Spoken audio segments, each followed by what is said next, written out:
24x7 news Bengal আপনারা দেখছেন 20শে মে আজকে শ্রীরামপুর লোকসভা কেন্দ্রের ভোট গ্রহণের দিন। আর এই মুহূর্তে আমি রয়েছে উত্তরপাড়া কোতরং পৌরসভায় 22 নম্বর ওয়ার্ড।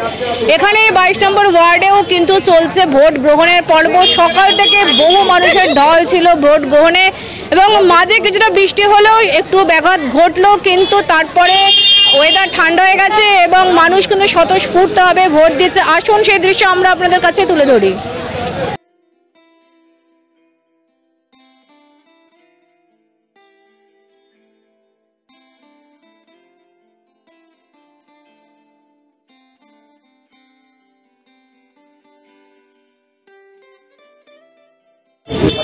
সকাল থেকেই তো আপনারা এই বুথে রয়েছেন, তা মানুষের ঢল কতটা বুঝলেন? কতটা মানুষ আসছে ভোট দিতে? প্রচুর মানুষ আসছে, বৃষ্টির জন্য একটু ব্যাহত হয়েছে, কিন্তু আবার মানুষ আসছে এবং আনন্দ সহকারে কাটছে। কিরকম মানুষের সারা বুঝছেন ভোট দিতে আসছে মানুষ? হ্যাঁ, সকাল থেকে অনেক মানুষই এসেছেন। বৃষ্টিটা হতে একটুখানি তখন অসুবিধায় পড়ে গেছিলেন মানুষ, কিন্তু বৃষ্টি কমতে আবার সকাল থেকে আমরা বিভিন্ন ভোট কেন্দ্র আপনাদের ঘুরে দেখাচ্ছি। এই মুহূর্তে আমি এসে পৌঁছেছি উত্তরপাড়া কোতরং পৌরসভার 22 নম্বর ওয়ার্ড। সেই 22 নম্বর ওয়ার্ডেও ভোট গ্রহণ চলছে নির্বিঘ্নে, তার কিছু দৃশ্য আমরা আপনাদের সামনে তুলে ধরলাম। আর সেই ওয়ার্ডের যিনি পৌরমাতা মানসী সিংহ কিংবা তাকে কিন্তু আমরা এই মুহূর্তে পেয়ে গেছি। তিনিও কিন্তু আজকে রাস্তা এবং সব বুথ তিনি পর্যবেক্ষণে রয়েছেন। দিদি, সকাল থেকে আপনি রয়েছেন এবং কিছুক্ষণ আগে এখানে একটু বৃষ্টি হয়েছে, তার জন্য কিছুটা হলেও হয়তো ভোট একটু হলেও বিঘ্নিত হয়েছে। কি বলবে? বিঘ্নিত হলেও মানে সকাল থেকে আমাদের মানে স্বতঃস্ফূর্তভাবেই ভোট চলছে। মানে ম্যাক্সিমাম মানে প্রচুর ভোট পড়ে গেছে, 40%-এর ওপর পড়ে গেছে এবং একটু বৃষ্টি হয়ে একটু ডিস্টার্ব হলেও তার মধ্যে ছাতা মাথায় কিন্তু আসছে লোক। হ্যাঁ, ছাতা মাথায় আসছে এবং খুব স্বতঃস্ফূর্তভাবে ভোট চলছে।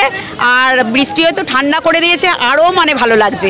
সবাই আনন্দ সহকারে ভোট দিতে যাচ্ছে, মানে পুজোর মতো যেমন পুজোতে আনন্দ করে তেমনি সবাই স্বতঃস্ফূর্তভাবে ভোট দিতে যাচ্ছে। তোমার এখানে ভোট গ্রহণে কটা কেন্দ্র হয়েছে? 4টে। একটা হচ্ছে মানিকতলা, একটা জেলেপাড়া, একটা চড়কতলা আর দেবেশ্বরী। তুমি সকাল থেকে 4টে বুথে পর্যবেক্ষণে আছো? আমার 3-4 বার রাউন্ড হয়ে গেছে, ভীষণ ভালো লাগছে। 3-4 বার রাউন্ড হয়ে গেছে আর মানে সবাই মানে আনন্দ সহকারে আসছে এবং শান্তিপূর্ণভাবে আমাদের ভোটটা হচ্ছে। এবার দেখা যাচ্ছে যে মহিলা ভোটারের সংখ্যা অনেক বেশি, সব মেয়েরা ভোট দিচ্ছে। একদম একদম লক্ষ্মীর ভাণ্ডার আছে, উন্নয়ন, লক্ষ্মীর ভাণ্ডার, বিধবা ভাতা, বার্ধক্য ভাতা, এই উন্নয়নের পক্ষে ভোট চলছে। আর লক্ষ্মীর ভাণ্ডারের মহিলাদের একদম লাইন, মানে মহিলা একদম পরপর একদম। এই 22 নম্বর ওয়ার্ডের যিনি পৌরমাতা, তার সাথে আমরা কথা বললামই।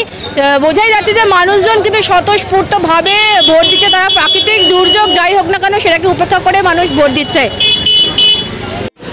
কি বলবে এই ওয়ার্ড সকাল থেকে কি ভোট চলছে এবং মানুষের স্বতঃস্ফূর্ততা কতটা এবং কতটা পার্সেন্ট ভোট এতক্ষণে পড়েছে?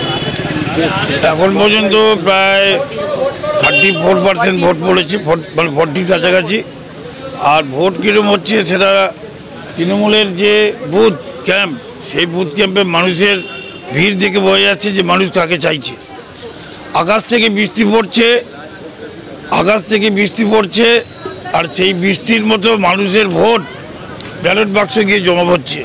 সব মমতা ব্যানার্জির উন্নয়নের ভোট। পশ্চিমবঙ্গের উন্নয়নের জন্য যিনি সারাদিন ব্যস্ত থাকেন, তার জীবনকে যিনি উৎসর্গ করেছেন, সেই উৎসর্গ করা সেই ভোট, সেই ভোটের ফলশ্রুতি 4 তারিখ মানুষ পাবে। এই শ্রীরামপুর লোকসভা কেন্দ্রের 3বারের সাংসদ এবং 4র্থবারের প্রার্থী কল্যাণ বন্দ্যোপাধ্যায়, তার এই সমর্থনে কিন্তু এই তৃণমূলের যে বুথ এবং মানুষের যে ঢল আজকে ভোটের জন্য নেমেছে, তাতে এই ওয়ার্ডের যারা রয়েছেন তৃণমূল কর্মী এবং সদস্য এবং নেতৃত্বরা, তারা কিন্তু বলছেন যে মানুষের যা উচ্ছ্বাস তাতে মনে করা হচ্ছে যে সব ভোট তৃণমূলে পড়বে এবং শ্রীরামপুর লোকসভা কেন্দ্রের প্রার্থী, এই 4র্থবারের প্রার্থী কল্যাণ বন্দ্যোপাধ্যায় বিপুল ভোটে জয়ী হবে, এটাই কিন্তু তারা আশা রাখছেন। আর সব খবরের জন্য দেখতে থাকুন 24x7 নিউজ বেঙ্গল।